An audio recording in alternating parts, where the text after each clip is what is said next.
Next movie I saw was garbage. And I did a tirade about this on my Instagram, but it was called The Rip. It's on Netflix. It stars Ben Affleck and Matt Damon. And there are two Miami police officers who end up stumbling upon a $20 million cash house for. Yes, I did complain about this on Instagram. It's a cash house. They stumble upon Colombian cartel drug money house. There's no drugs. It's just $20 million in an attic. They find it, and then they're like, "Well, we should we should call this in, but something's wrong. Matt Damon's acting weird, and you think they're gonna rip off. He wants to steal the money, and it's it thinks it's so much smarter than it is. It's the entire plot of this movie, all of the burning questions about what is Matt Damon thinking, what is he doing, is he dirty, is his team dirty, what is it Ben? But there's no everyone is at an extreme.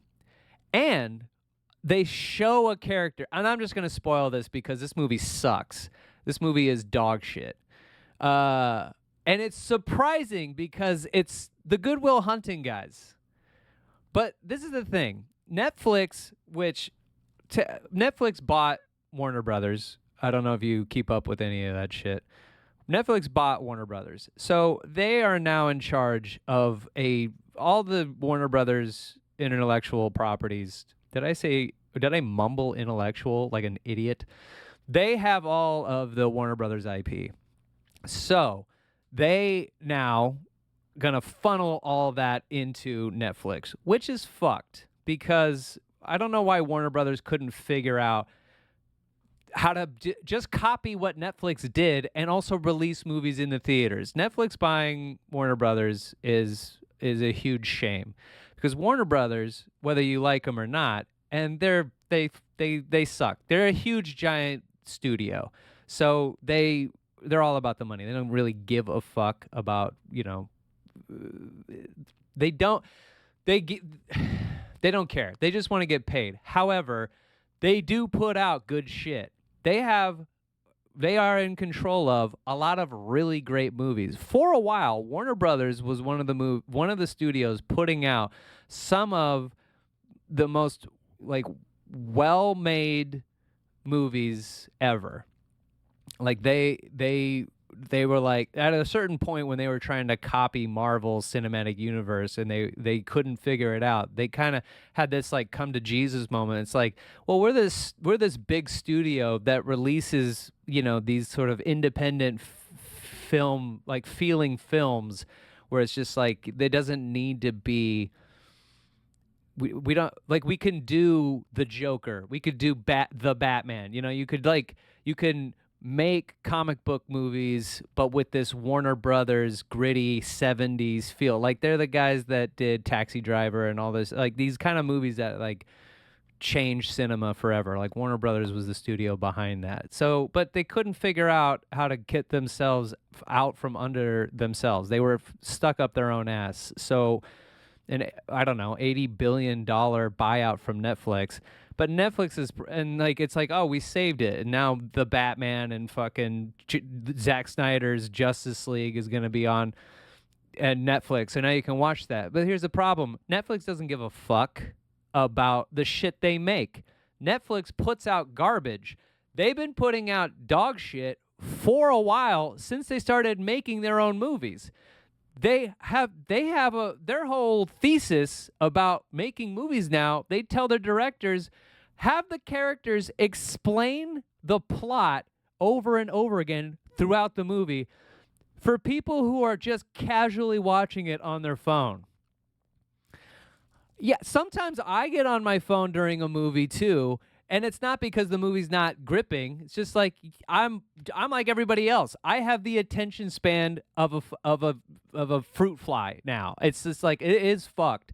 But don't do that. Just don't cater that to me.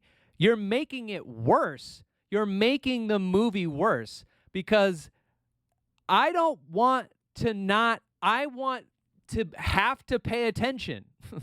I want to be like, oh god damn it, and put my phone down and rewind because the movie is so gripping. Like you're never gonna, yes, you won't be able to compete with the phone half the time, but so fucking what? We're all turning into the people from WALL-E, just big fat lumps sitting on chairs, just getting machines feeding us, and now Netflix is machine feeding us the plot, making me feel dumber for wanting to put this on in the first place. And that's what Rip does. Most of the time, it's the plot to the movie is being reiterated to me, and it's not very complex. It's cops trying to find a dirty cop. We've seen this movie before. And it's so dumb. And like you're reiterating a dumb plot back to me, and then the plot unfolds the way you said it was gonna unfold. So there's no surprises. You're looking for a rat. And you show us one of the guys being a rat halfway through. They show us the guy who plays Invincible. I can't remember his name, but the dude who voices Invincible was on Walking Dead. He's an incredible actor. Halfway through the movie, not even halfway through. I don't even know because like the movie's so fucking boring. They're like trying to build tension in the trap house while they're counting the money on location, not involving their entire point for not involving the captain or whatever is so they could flush out the rat. But they show Invincible talking to somebody. So they show him being a rat. Then there's this big reveal. Steven Yeun, thank you. They show and then when it's Matt Damon, Ben Affleck, Steven Yeun, and Kyle Chandler, who ends up being the other secret bad guy, blah, blah, blah. But you can see that coming a million miles away.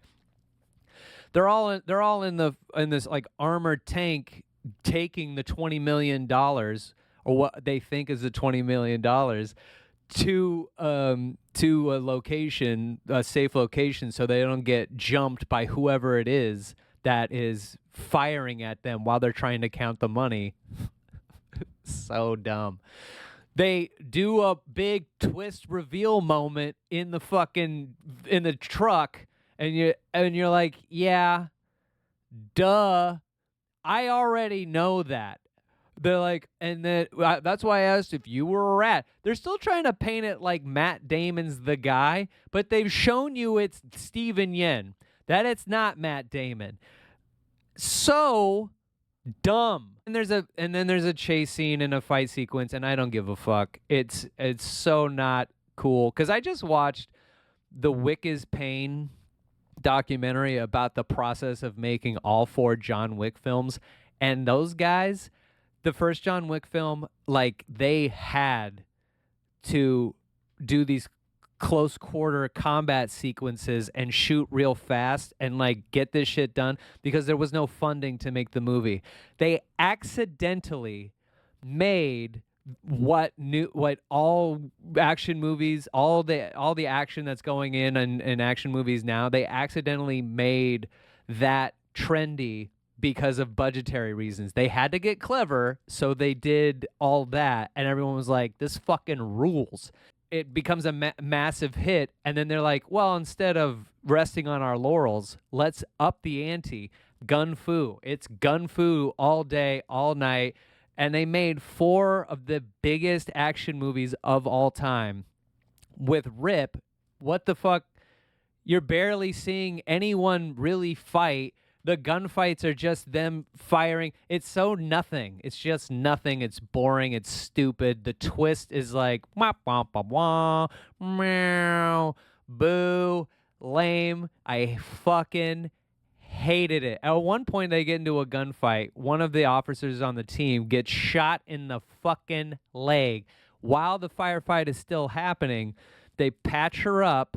Then, when the gunfight stops, they go back to counting the money. Nope, that's not real. Cut the power so they have to light candles. So let me get this straight. the bad guys cut the power. They shoot at you.